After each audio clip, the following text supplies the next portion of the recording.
Body language expert, you analyze people on deception. Absolutely. Let me just go in detail what this is about.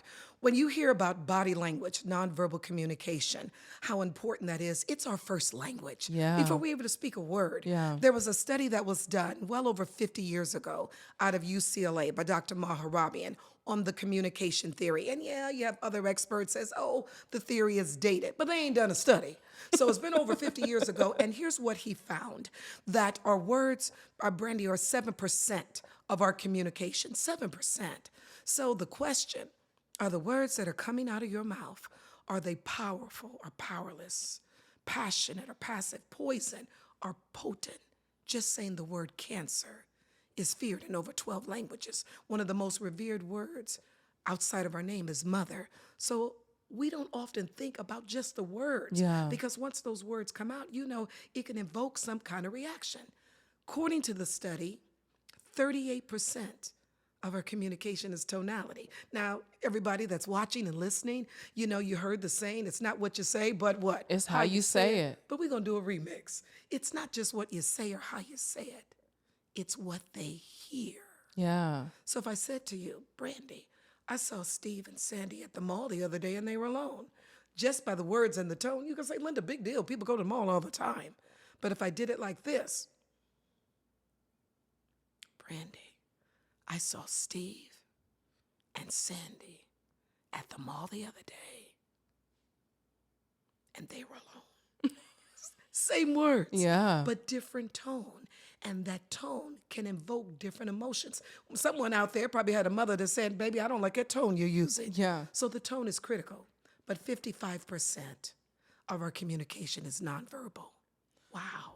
55% of our communication is nonverbal. Over 93% if you add the 38. Yeah. Because which is just tone. We're left with 55, just 7, yeah. Yes. So I've got a quote, and it's by Emerson, so I'm going to Clementize it a little bit. I cannot hear what you are saying because who you are being is getting in the way. I love when you use that when you speak, because I think it's so powerful. Because we think that it's just, and we live in this culture of sound bites and 15-second reels and 30-second and 1 minute. And we're so good at these quick little snack size pieces of information. But really, people are just picking up on our body language all the time. Absolutely. And, you've heard the saying, action speaks louder than words. And if my late granny was alive, she'd say, baby, I hear you talking, but I don't see you walking.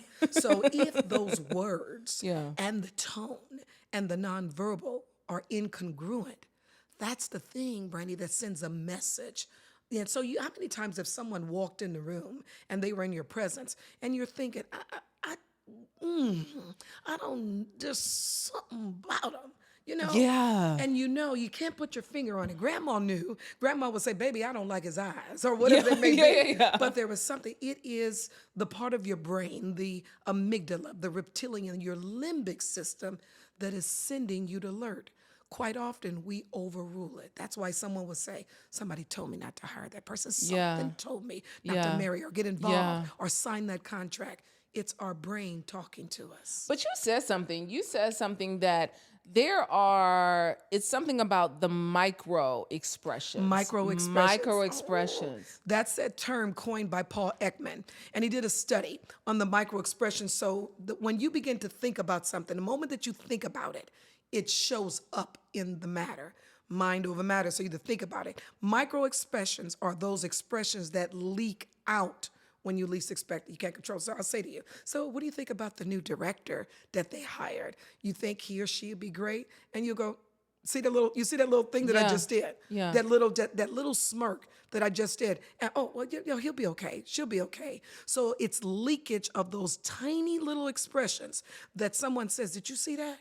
Did you see that when you ask, are y'all going to stay in the marriage? Did you see that when you ask, do you want the job?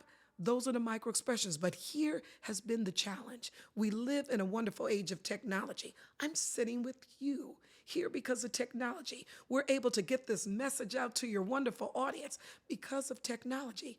High tech will never, ever, Brandi, replace high touch. So we're so busy connected to the tech, and we're missing those micro expressions when one of your team members will come in and says, "Hey, Brandi, can I talk to you for a moment?"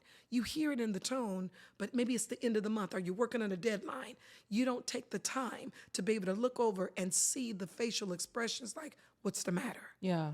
And these are the things that we're missing. Oh, you told this story. I love this in one of your interviews. You talked about how you were brought in after COVID to help with some graduates who had spent their sophomore to senior year in, they were virtual. Oh, you did your homework, did you? I did, girl. That's what I do. You should have a talk show.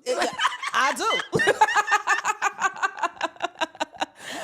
But you talked about how you were training, really retraining and teaching these young people interviewing skills because they had spent 2 years in COVID Away from each other. and they're constantly in virtual that they don't have the skills. So they're constantly looking down like at their phone or their tablet.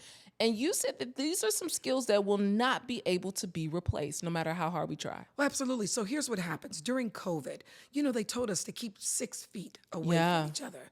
And people had the mask. By the way, the face persona is mask. It means mask, right? So we're wearing a mask without the mask. So we were disconnected. We were only able to see just the upper part. And we kept the distance. They said it takes 30 to 90 to 120 days to change a habit. No, it doesn't. It takes even longer. So can you imagine all of those months, the years that we've got in a habit of not being connected with another human being? Yeah. So now these students are studying and learning without having the energy and the presence of their team members, their classmates, and therefore their interview skills, their interpersonal skills, for lack of a word, girl, they were jacked up. Yeah. Because they couldn't look into the eye. They were so used to looking down at their devices, communicating that way, that they lost that touch. They looked good on paper, graduating, the top of the class.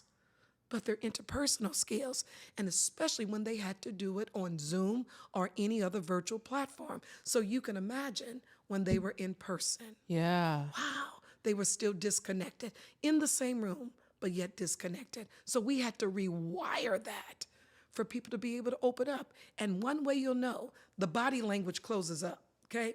Closes up. We've got power zones. So work with me here. Do the throat area. See that little dip there? That little dip. That neck dimple. It's called the suprasternal notch. Think about a time when you may be feeling uneasy or a little bit uncomfortable and you need to self-soothe yourself. Sometimes women have a tendency to stroke the suprasternal notch. If I'm on a case and I'm interviewing Miss Johnson, and I said, "Miss Johnson, where was your son? Where was your daughter on February 15th? If she's protecting her children for whatever reason, she may unconsciously, subconsciously stroke the suprasternal notch. So that's a power zone. Another power zone is the heart. Hey, Vault family, thanks for watching. If you enjoyed this clip, make sure to check out our full interview on our channel at Vault Empowers Talks. We don't just scratch the surface. We dive deep into the lives of some of the world's most influential leaders and change makers. Don't forget to like, to comment, and be sure to subscribe for more inspiring conversations. See you next time.